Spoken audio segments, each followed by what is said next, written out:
Welcome students. Today we are going to discuss about the EMF series. What is this EMF series? As you can see, it is an arrangement or a list of elements in order of their increasing standard electrode potentials. EMF means electromotive force.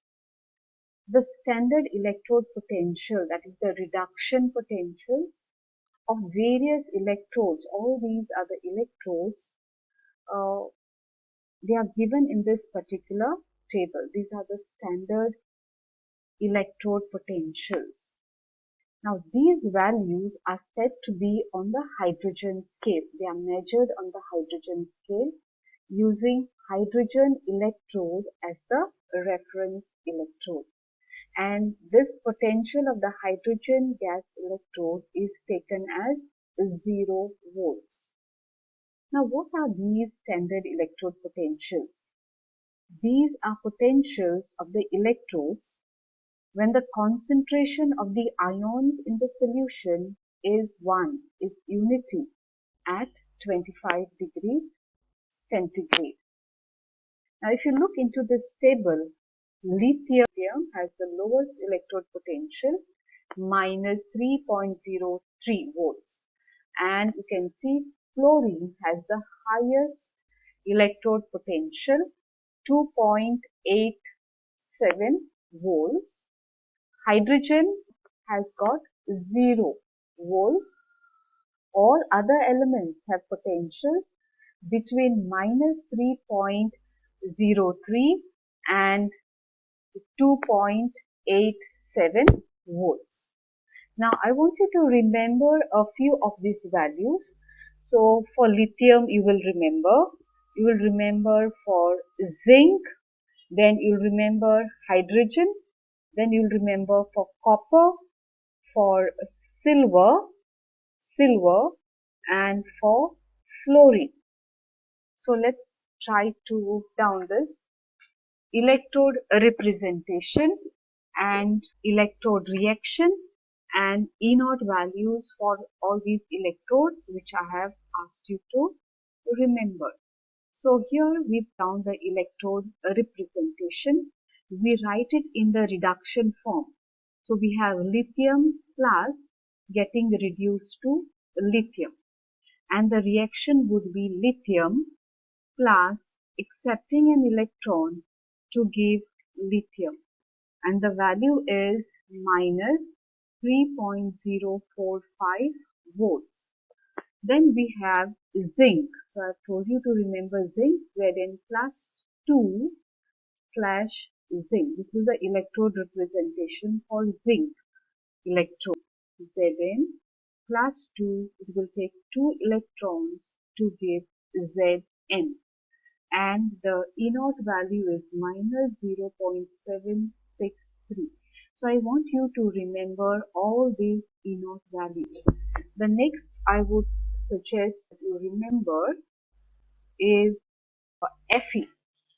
Now here you can see Fe plus 2 getting reduced to Fe.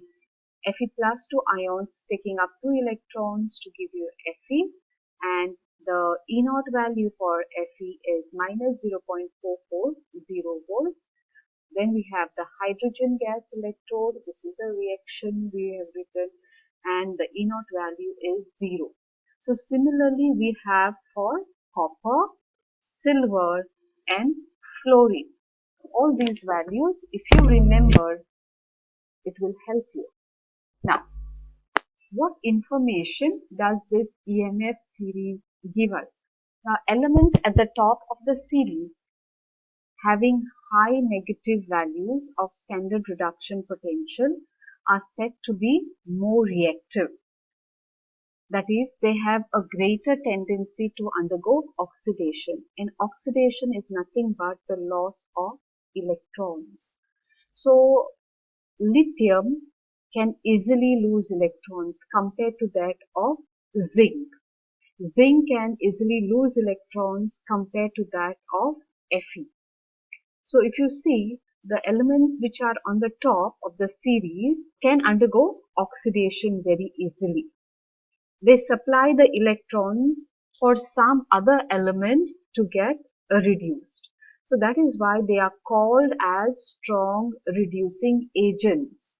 Like they are supplying the electrons and some other element is accepting the electrons and getting reduced. So here they lose electrons, they give out electrons. This is very important for you to understand. So they undergo oxidation means they lose electrons, and these electrons which they lose can be gained by some other elements in order for them to undergo a reduction. So that is why these uh, elements which lose electrons, which give out electrons, are called as reducing agents. They reduce some other elements. So they are reducing agents. So the strongest reducing agent is lithium. You have to remember this. The strongest reducing agent is lithium. Now, elements which are below in the series, if you look at the elements which are below in the series, they have greater tendency to undergo reduction. That is, they accept electrons. They accept electrons very easily. They cannot give out electrons, but they are good in accepting electrons. Now, these electrons come from the elements which have lost electrons, isn't it? Which have got oxidized. So the elements which are on the top, I have told you, they undergo oxidation easily. So now we are learning that the elements which are below, down, accept electrons very easily. Now they accept this electron and they undergo a reduction.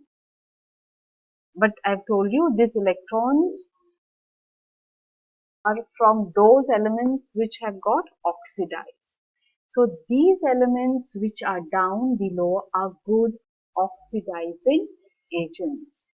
And fluorine is the best oxidizing agent. Now all metals above hydrogen in the series, they react with acids to liberate hydrogen gas. For example, I have zinc here.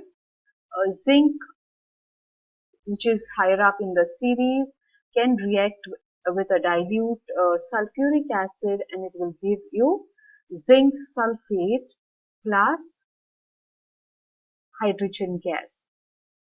Okay, so all these can react with the acids like sulfuric acid, hydrochloric acid, and they can liberate hydrogen gas. Then metals which are higher in the series, they displace all other metals placed below it from the salt solution. For example, we can take zinc, which is higher up in the series. If it is made to react with copper sulfate, it's a salt solution of copper, it will displace copper. It will displace copper from its salt solution and it will form zinc sulfate plus copper. So all metals higher in the series, so you can see zinc here, copper here. So zinc can displace copper. Zinc can also displace silver. Copper cannot displace zinc. So metal higher in the series displaces all other metals placed below in the series from its salt solution. Then we have the alkali metals and alkaline earth metals having high negative values of the standard reduction potential. They react with water and evolve hydrogen. So we have lithium. It will react with water vigorously and it will give us lithium hydroxide plus hydrogen gas. Hydrogen gas is liberated. Also, we have sodium, which is higher up in the series, which is not mentioned here in our list. Again, that reacts with water, gives out hydrogen gas, and that is a very exothermic reaction. Another important calculation that can be done, that is calculation of the equilibrium constant. If you know the E naught value, you can calculate the K. K is nothing but the equilibrium constant. So if you know this equation, E naught is equal to RT upon NF into log of K. If you write the values of all this excluding N, then you get 0.0592 divided by N log of K. Now, if you know the E naught value, you can calculate the K value if you know the reaction. So, you can calculate E naught from this particular equation. E naught of the cell is equal to E naught of the right hand electrode minus E naught of the left hand electrode, both reduction potential. And once you know E naught value, then you can calculate